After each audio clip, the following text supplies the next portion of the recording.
Innovation na makambo ya mpepo tope aviation na RDC. Compagnie africaine d'aviation CAA na mokuse alela yango minu na nenga kosakana tedi et commandé domaine na ye après réception ya premier Airbus A330 oyo CAA yaka nango mikolo eleki yango nde sukisaka masolo ndimela ngai mwana Kongo ke CAA auti lisusu kobambola kokodikoko na ebotu na domaine aérien avec arrivée pe réception ya deuxième avion ya sika Airbus A330.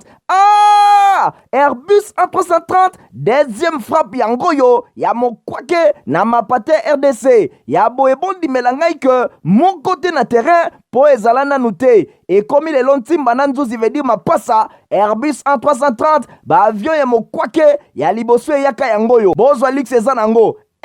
neti soki o matio kita na ote po confort nango eza na ba angle nyonso kobana na bakiti na couloir na first class na classe économique et bongo bozo ya mibale yango yo nyonso eza na excellence pe noblesse moko hors pair boye bape bosimba ke Airbus A330 eza ba marque ba avion oyo bomodaka na international ba compagnie aérienne de renom pe crédible nde basalelaka yango bokokuta yango na bamboka lokola Allemagne veut dire na Machaft pe ba pays européen ebele kutu batu ya baaffaire pe mingi ya minene na monde mingi basalelaka yango po na kitoko pe bopeto na luxe na yango surtout mécanisme ya sécurité eza nango chaque siège ndenge kaka boza komona eza na mwa mini télé oyo kotalela bafilme ennui, fatigue, okotika la koyoka yango te USB na pointe pour le chargement ba téléphone tope ba utilité mosusu Airbus A330 ya mibale ya CAA et combien eza na deux classes first class pour na bino ba grand monsieur na ba grande dame pe ba personnalité misusu ebele avec 36 sièges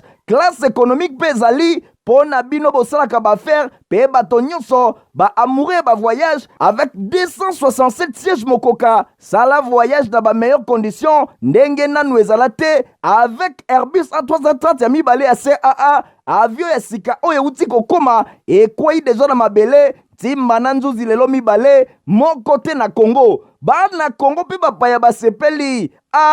oui CAA mfumu na ba innovation deuxième avion Airbus A330 yango ekomi. Bon début de semaine à votre vidéo, merci pour vos abonnés sur la télévision, la vidéo pour la colonne info, la journal. Il y a peu pour la peuple tout fond la journal, le lundi 25 septembre pour la conseil du chef de l'État Félix Antoine Tshisekedi Tshilomboya Yamba qui sous-secrétaire d'État américain José Fernandez Oyoba talela ki bongo makambo etali économie pe énergie et longo na environnement héritier opinion ma pesi bidoba détail.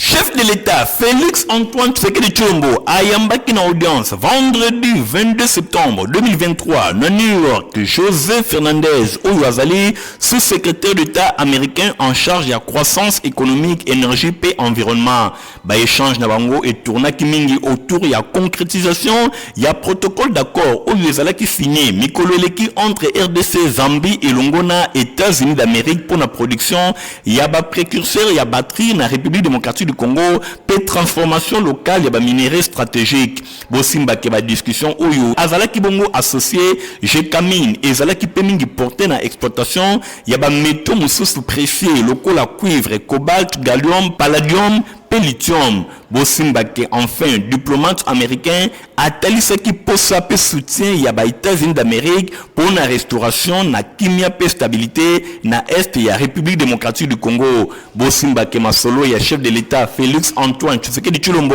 et longona sous-secrétaire d'État américain José W. Fernandez et les cas qui vraiment na ndenge ya malamu pe ezalaki bénéfique pour na bamboka nyonso mibale.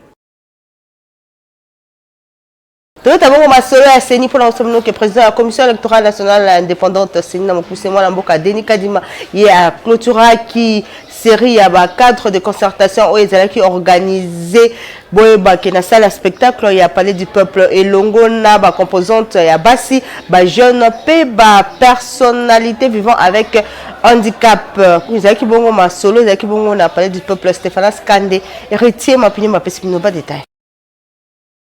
Numéro 1, il y a centrale électorale, accompagné de membres et bureau, premier vice-président, bienvenue Ilanga Lembo, rapporteur Patrice Seya Moulela, puis membre Moussous ya plénière, exhortaki bango ba accordé crédité, na information nyonso oyo ezali kotambola par rapport à Mabe, où l'union ezali kolongola crédibilité ya l'élection, abe azali kosenga na ba union bazali kotambusa ba information ya Mabe et sengeli ba na kotika baluka ba information ya kitoko epa ya seni alobi engouement oyo ba constater ezali kotalisa engagement citoyen par rapport à la question électorale. Mboka na biso eza na 4e cycle électoral na yango et bazali kobongama organisé pour la première fois depuis plus de 30 ans l'élection ya ba conseillers municipaux soki na 2006 na tango ya premier cycle électoral priorité ezalaki organiser l'élection démocratique kasi lelo ba congolais bazali ko aspirer na tenue ya ba élection moko na ndenge ya malamu ndenge président ya seni atalisaki alobi objectif ezali bongo ko permettre que batu nyonso baibana ko jouer rôle na bango ba leader ba candidat kat na étape nyonso ya processus électoral seni azali ko démarrer mois ezali ko ya ba activité na ya sensibilisation bazali bongo ba partenaire na opération oyo parce que seni alingi a mobiliser pouvoir démographique enfin baibana ko contribuer na évolution ya démocratie na RDC pour na oyo etali mise en œuvre ya action électorale président seni alobi balingi ko talisake ba machine logistique seni ezali ko tourner en plein régime ba préparatif nyonso ezali ko tambola ndenge ya malamu pour être glissement ezali soki mokete na vocabulaire na bango seni azana ba canaux ebele officiel pour na communication pe azali ko senga na moko ayeba na ko pesa crédit soki mokete na ba information ya lokuta oyo ezali ko tambola na ba réseaux sociaux seni alobi bomiti katebo za la manipuler et pa ya ba ennemi ya ba élection esengeli bino oyo bozalaka na population pene na bango boyeba na kotalisa bango eloko nini seni azali kobongesa kasi na ebandeli na moya bienvenue na ye Patrice Seya Moulela attaque mingi accent na ba effort oyo ezali déployer et pa ya ba membre ya administration ya centrale électorale pour na komema information moko oyo esengeli enfin que bato nyonso bayeba na kozala bongo informé bosimba ke ba représentant ya IFES Fondation internationale pour le système électoral Rino Kamidi ye asepela ki mingi na ba différentes rencontres oyo seni azali ko multiplier pour na ko maintenir contact moko permanent et longo na ba partie prenante nyonso na processus électoral boye na assistance et talinsalaki na attention ezalaki soutenir tour à tour exposé et salemaki na ngambu ya seni pour na ko éclairer ba participants na ba questions spécifiques mingi Edi Kasile directeur juridique azaki complété et pa ya Dave Banza directeur ya cabinet en charge de la question juridique Joseph Senda directeur d'opération et longona Yves Kota directeur ya informatique bosimba ke concept ba liste électorale avant ba publication cartographie à bureau de vote, accréditation à témoins, observateurs, journalistes et longo, il y a processus, il y a vote, il y a dépouillement, y compris notion, il y a fait illégal, il y a représentativité, il y a démonstration, il y a usage, il y a dispositif électronique, il y a vote, ndenge bango nyon so batalisaki. Au cours, il y a partie interactive où ils allaient qui mingi marqué, dans la préoccupation, il y a assistance, ils allaient qui soulever particulièrement na lingala, de Nika di Makazadi, alobela ki mingi, bonne grâce, na komemaka na ndenge moko, ba élément nyonso ya réponse oyo edifiaki assistance. Je vous remercie et nous souhaite de fructueux échanges. Synergie, il y a organisation syndicale, paix sociale, il y a République démocratique du Congo, Bango, c'est l'équipe de presse, week-end de l'équipe pour la Colombie, la Masolo, Italie, partenariat, entre gouvernement, Naba, syndicat, il y a République démocratique du Congo, Igor Tingi, bas détail. Synergie des organisations syndicales et sociales, il y a République démocratique du Congo, Batelemi Balobi, depuis 2019, attitude du gouvernement et la République démocratique du Congo, Oyo, Baza ko affiché et ko réduit, droit, paix, liberté à ba dirigeants syndicaux, Bazali ko assister, discrimination syndicale, na ba négociation, synergie à ba organisation syndicale et sociale, il y a République démocratique du Congo, Baza ko condamné, démarche Oyo, ezali ko visé, il y a ko exploiter ba parents, ko clochardi disait inspection générale et enseignement, Basengi Bongo na gouvernement, convoqué par assise politique salariale avant décembre 2023. Baza Bongo a interpellé ministre et enseignement primaire et secondaire pour le dysfonctionnement au Baza ko constaté l'organisation y a examen d'étape, gestion y a corporalisation. Basengi Bongo na ministère azongi c'est la inspection générale et enseignement, autonomie administrative et financière y a organisation et examen d'état. Azali koloba ke ba syndicat wana ezali irrégulier na au moment où biso to banda mosala na biso syndicat uta kala syndicat ezali affaire privée ya ba agent donc ezali likambo ezali kopesa biso pasi mingi pamba te bulamatari na esika ke apesa biyano na makambo etali ba agent et fonctionnaire de l'état ye azali kosangana na ba syndicaliste ba oyo bakoka kuti kosala restitution auprès ya ba agent de l'état te. Si tozali kosenga na comité des parents na président ya comité des parents oyo babengaka na peko ayeba pe kolandela likambo oyo ayeba koaccompagner baparents pamba te examen d'état oyo ezalaki sacré mais lelo ekomi passoire. Centre examen d'état ekoma à la portée ya mutu nyonso moto oyo ayebi mosala te na kati ya inspection inspecteur akoyeba lisusu ko contrôler mosala oyo ya examen d'état pamba te na kati ya serveur central ezali na moto oyo azali kosala kuna ayebi mosala oyo inspecteur asalaka te. Na masomo ke président fédéral ya Corville ya Kinshasa Brège Engali Obama ye asangisaki babasi na ye na kuna la cercle solidaire ya Maluku po na ko remercier chef de l'État Félix Antoine Tshisekedi Tshilombo ndenge akomisi Maluku zone économique industrielle. Fabrice Londombi reportage.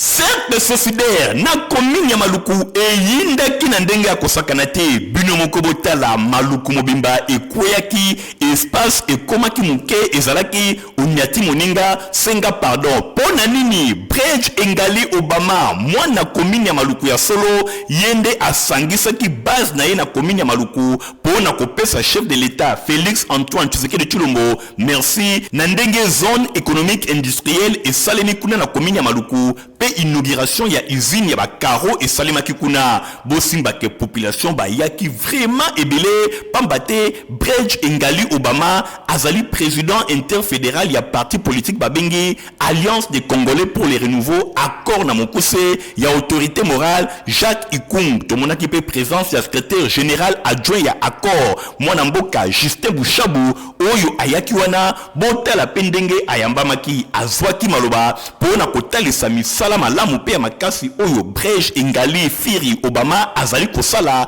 na commune ya Maluku yende azali candidat na élection na députation provinciale na décembre 2023 pona commune ya Maluku botela bino moko tango ba présentaki e pa ya secrétaire général adjoint Justin Bouchabou botela foule ndenge ba yembaki pe ndenge ba gangaki.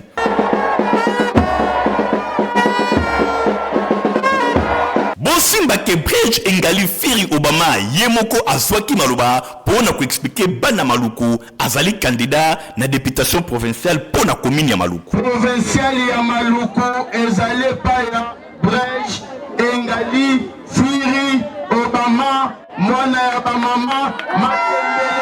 ya simandaki. Bosimba ke commune ya Maluku eyindaki na ndenge ya kosakana te bana Maluku balobi moto moko kaka bazalaka na ye oyo bazalaka na ye ezali kaka Brège Engali Firi Obama oyo ayebi pasi ya population ya commune ya Maluku oyo esalemaki weekend na cercle kuna na commune ya Maluku ezali kotalisa déjà épreuve de force pona Brège Engali Firi Obama pona commune ya Maluku moto moko te azali bango nyonso balobi bakopesa chef de l'État Félix Antoine Tshisekedi Tshilombo deuxième mandat pour la élection présidentielle ya décembre 2023 kasi Maluku mobimba balobi na sima ya Brège Engali Firi Obama pambate yende azali le véritable leader ya commune ya Maluku matembele ya simandaku moto moko te akoloba nyonso Engali Obama asimbi Maluku.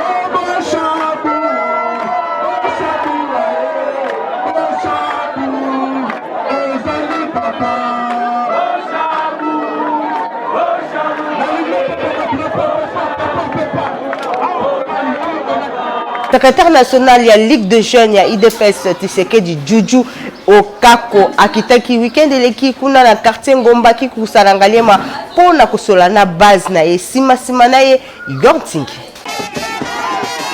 Ayambamaki na ndenge ya kitoko na quartier Ngomba kikusa mingi penza na Bwadi epai wapi ye akoli ye nani ezali bongo secrétaire national ya Ligue de Jeunes ya Union pour la démocratie et le progrès social IDPS Tshisekedi mwana mboka Juju Okako oyo alobi Ngaliema ya biso botela bino moko population ndenge bayambaki ye pambate Bwadi ezali esika ya kola Bwadi ezali mabele na ye nyonso wana ezalaki kaka occasion pona ko se changer elongo na base na ye Juju Okako abetelaki bango masolo ya projet de société oyo ye azana yango pona commune ya Ngaliema surtout que azali candidat na élection na députation provinciale pour na élection ya décembre 2023 Juju Okako message na ye ezalaki capté 5 bana nyonso ya Ngomba kikusa mingi penza na Bwadi basepeli balobi bako soutenir vision ya mwana mboka Juju Okako oyo alobi Ngaliema ya biso ndenge abuta makina ndenge akodi no yamba yawe mwana Bwadi aza mwana oyo ti boyogi ke makelele bakoni asala yango mais tokomonaka bato mosusu bazokoyaka balie bakena bango mais biso moko awa na mabele na biso ata mutu moko azati Bosimba keye moko pe Juju Okako oyo bana Ngaliema nyonso bazali ko compter na efficacité pe na makanisi na ye oyo ye azana yango a expliquer kiboui na ye awa kosora bandeko na kati ya Bwadi parce que Bwadi eza place oyo na botami place oyo na koli faci beton tozomona bolingo na mpona mboka Congo ndenge développement ezokota na proximité ndenge on lancé projet na yo ya 145 territoires pour la République Mobimba mais oyo bato na kati ya Bwadi awa ba difficulté pesa ebele mais awa nzela eza te bato bazosouffrir na kati yao mais na Bwadi awa na 2018 population awa efotaki yo massivement et puis lelo balobi ete bakovote lisusu massivement na 2023 nyonso wana ezali kotalesaka Juju Okako mwana Ngaliema ya solo alobi Ngaliema ya biso azali kotambola na ba différents quartiers ya commune ya Ngaliema pona kotalisa vision na ye pe koyebisa bango ke esengeli bapesa confiance na mwana Ngaliema ya solo ezala bututo moi yende akolobela bango Ba fidèle ya paroisse CS Lemba Gara kuna na commune Kisenso babengani ya kotambola elongo na Nzambe malgré ba circonstances wana ezalaki maloba ya prédicateur évangéliste itinérant honorable Néron Mbungu oyo ateyaki bongo na paroisse Mokola dimanche 24 septembre héritier Mapinde Miladi Landu détail. Bafidèle ya paroisse CAC Lembagar 1 na commune ya Kisenso babengami kotambola elongo na Nzambe quelles que soient ba circonstances exhortation oyo ezalaki bongo ya évangéliste itinérant honorable Néron Mbungu na prédication na ye ya dimanche 24 septembre 2023 serviteur de Dieu ateyaki mingi bonne nouvelle ya journée oyo dominicale a s'inspiraki na l'écriture sainte na Daniel chapitre 6 verset 7 à 8 2 Chroniques chapitre 15 verset 2 occasion ezalaki pona ye ya ko saluer thème communautaire oyo ya année en cours mingi penza kotambola elongo na Nzambe honorable Néron Mbungu évangéliste itinérant alobi ba chrétien nyonso esengeli ba compter kaka epai ya Nzambe na mokolo kati na bomoi na bango pona ko remercier ye pendant ba moment nyonso pe ya pasi oyo ezali kokomela bango homme politique orateur du jour azalaki accompagné na molongani na ye madame Régine Luzolo pe mwana na ye ya mibale Bobo Mbungu elongo na délégation moko ya makasi ezalaki composé na ba membre ya ba différents bureaux politiques ba représentant ya complexe scolaire Mama Pemba ya fondation Néron Mbungu pe ya Asbel ma famille oyo ye moko azali bongo autorité morale célébration oyo ezalaki pe marqué na opportunité pour na ko remettre contribution na ye na misala ya botongi paroisse ndena bobimina ye na temple mfuma banga moyo akominiaki na ba fidèle pe ba membre nyonso ya délégation na ye oyo bayaki ebele pour na ko participer na culte d'action de grâce oyo et se clôturaki na prière ya coordonnateur ya district ecclésiastique central révérend Jean Lelo oyo alobaki apprécié à juste valeur message ya honorable Néron Mbungu kasi na mokolo ya lelo le 24 septembre 2023 na lite monene oyo tozui na nzela ya évangéliste itinérant Nerombungu. Azalaki na mama na likambo ya mubu oyo ya lingomba ya CEAC oyo elobi kotambola elongo na Nzambe. Daniel atambolaki elongo na Nzambe malingeri banguna oyo balukelaki liwa me Nzambe na ye alongisaki ye parce que atambolaki na Nzambe azalaki innocent. La façon souvent que Emmanuel Mwanangani numéro 1 ya Asbel les amis de Mwanangani yé a prié qui mokola dimanche 24 septembre en église ACLM kuna na commune ya Makala. Igor Ntingi azaki une fois de plus kuna na compte info lingala.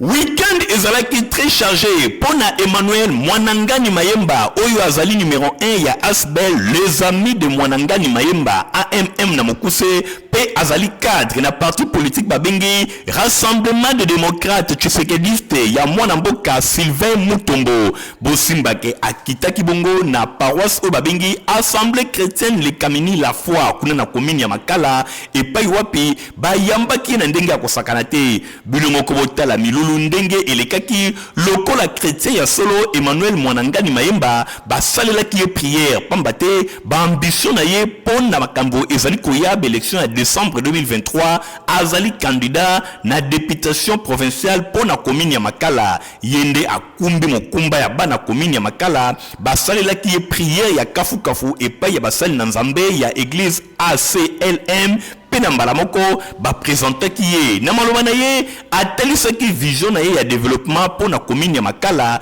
et puis expliquaki bango tina nini ya présence na ye na kati ya église ACLM bosimba ke Mwanangani Mayemba Emmanuel lokola mo Kristo ya solo ayebi ke bayaka na ndako ya Nzambe maboko pamba te akabolaki maputa epai ba mama nyonso ya église oyo pe bango batondisamaki na sengo komona ke moko na bango mwana Makala ya solo moto akumbi mokumba ya commune ya Makala Emmanuel Mwanangani amemeli bango bazangaki te kopesa ye merci. Nazane sengo makasi donc soko yena ndika oyena ndiko tena mutuna moshi limbango tie eko kwanzana on a essemblé degré donc nous sommes avec la joie avec papa Mwanangani amen ye azali papa na biso o afana Makala to moni ba député belé baya ba kosa biso na makamususu bakenda mais oya biso to zui Mwanangani député provincial ya Makala aye l'église ya Mama Umba metango to yambi papa na biso Mwanangani to yebi kino makamalamu ezali boso na ye na suka ya clip ye moko Emmanuel Mwanangani Mayemba apesaki ba précision na micro ya Info Lingala nyonso na bandaka ko sala na chaka na Nzambe liboso ya ko visiter bango na mona ipena ngalo ko pesa bango ya te ya na sel moi geste mke wana pote sika bana na Nzambe bazali quand même il faut propriété pesala. Donc c'était ça, c'est que dans sa descente, na oetonga mesilité, to continuer toujours na ba etonga Nzambe. Bosimba ke ba tourner ya Emmanuel Mwanangani Mayemba ezali kokoba na commune ya Makala nyonso kaka pona kotalisa bango vision oyo azana yango pona développement ya commune ya Makala Mwanangani Mayemba atelemi alobi Makala nyonso na simana ye. État babalenière et belé awa na République démocratique du Congo eza na état moko ya malamu te soki oza ko voyager ezo causer ba accident ya ndenge na ndenge bona na reportage au Christian Kangebeni asali libino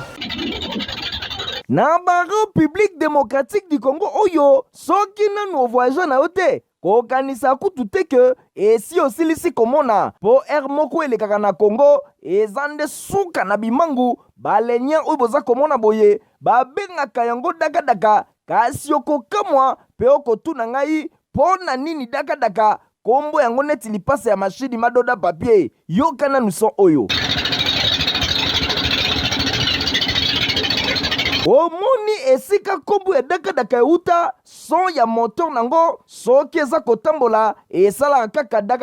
dakadaka oza awa na province ya Mai Ndombe dakadaka ezokende nyoki bozwa sikoyo bakondition engaye oyo eza kosenga tola musa ya Marie Misamu abelela yeso ywe po kedi na kedi tala moteur etambolaka en grande partie na mai basokaka yango nde mai nesika ndenge misusu ezwaka mazout to mpe essence yango nde mai elekaka wa mingi modele baza kosoka yango mai pardon chamo amela na ye mai me yakosa banzete oyo esangana na mabende boye baza kosalisa mouvement ya yaka boye zonga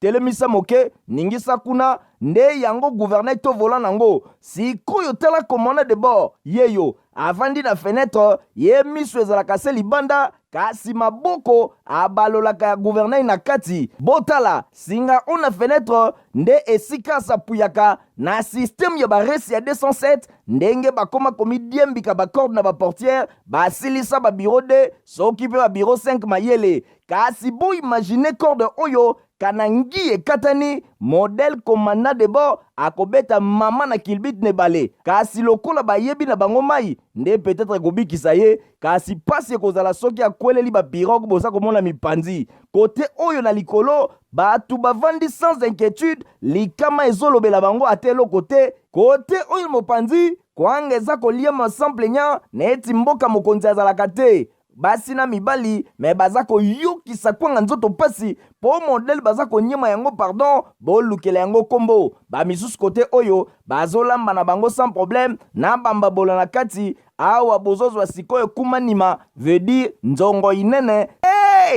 RDC nanu tomoni makambo te boye tomituni babalenyiri ya modele oyo nani yango apesaka ngo nzela etambola tranquillement na babibale boye ata condition moko ya kovoyager ne bale eza kutu rempli awa te tokamwe modele bato oyo basakanaka na bavi ya bato lelo na République démocratique du Congo baaccident ya bibale ekoma neti je moke soki tolobi tokonte nombre ya bato esi bakufi na bamasuwa na bibale tokosilisa kotanga ntina 2023 jour ya baélection po baleki tellement ebele tosengisi na tata ministre ya transport pe baautorité maritime balamuka pe batala na lombango situation oyo ndenge population baza kokufa na bamasuwa ezanga ntina boye eza kotambola bibale po bozwa nanu baleniere ya boye daka etonda se bachevron na batol epanzalela bino na kati ebale bino nyonso mitrai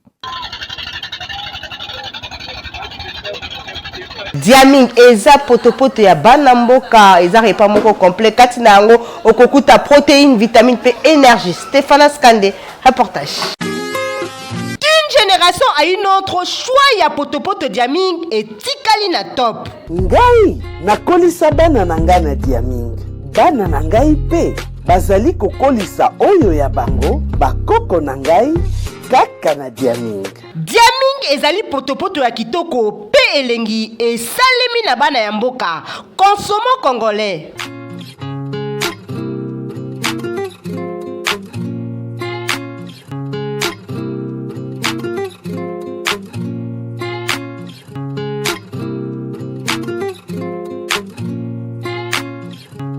Diaming ezali repas complet, protéines, vitamines, pe énergie. Eza possible que bana na bino bakola na intelligence pe bokolongono na nzoto. Lokola libota ya ngalfa oyo bazali kolia Diaming. To fidéliser mabota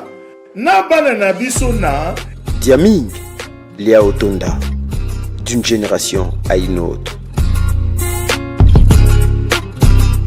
Vous avez qui est belé pour la colonne d'info la journal la peu pour la peu c'est qui n'a pas merci na Igor Tingi Matomi Nazala qui vont Nasima ya caméra concours rédactionnel Nadine Assona héritier Mapinde Mias pour ça qui journal au montage et si maman qui pas Christian Kengeben pe Fabrice Lundombi Ngabino de ça nous rendez-vous mon kola lobby au revoir.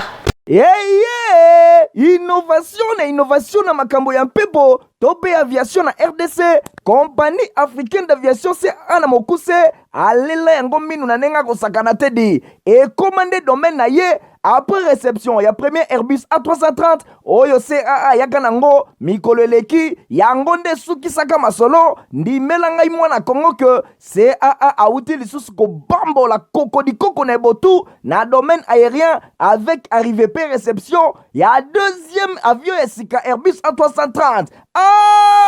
Airbus A330 deuxième frappe yango yo ya mokwake na mapate RDC ya boebondi melangai que mon moko te na terrain po ezala nanu te ekomi lelo ntimba na nzuzi veut dire mapasa Airbus A330 baavion ya mokwake ya liboso eyaka yango oyo bozwa lux eza nango neti soki omati okita na yo te po confort nango eza na baangle nyonso kobanda na bakiti na couloir na first class na classe économique ebongo bozwa ya mibale yango oyo nyonso eza na excellence mpe noblesse moko hors pair boyeba mpe bosimba ke Airbus A330 eza bamarke ya baavion oyo bomonaka na international bakompagnie aérienne de renom mpe crédible nde basalelaka yango bokokuta yango na bamboka lokola Allemagne veut dire na Machaft mpe bapays européen ebele kutu bato ya baaffaire mpe mingi ya minene na monde mingi basalelaka yango mpo na kitoko mpe bopeto na luxe na yango surtout mécanisme ya sécurité eza nango chaque siège ndenge kaka boza komona eza na mwa mini tele oyo kotalela bafilme ennui, fatigue, okotikala koyoka yango te USB na pointe pour na chargement ba téléphone tope ba utilité mosusu Airbus A330 ya mibale ya CAA ekomi eza na 2 classes first class pour na bino ba grand monsieur na ba grande dame pe ba personnalité misusu ebele avec 36 sièges classe économique pe zali pour na bino bosalaka baaffaire pe bato nyonso ba amoureux ba voyage avec 267 sièges mokoka sala voyage dans ba meilleures conditions ndenge nanu ezala te avec Airbus A330 ya mibale ya CAA avion ya sika oyo euti kokoma ekwei deja na mabele timba na nzuzi lelo mibale moko te na Congo bana Congo mpe bapaya basepeli oui CAA mfumu na ba innovation deuxième avion Airbus A330 yango ekomi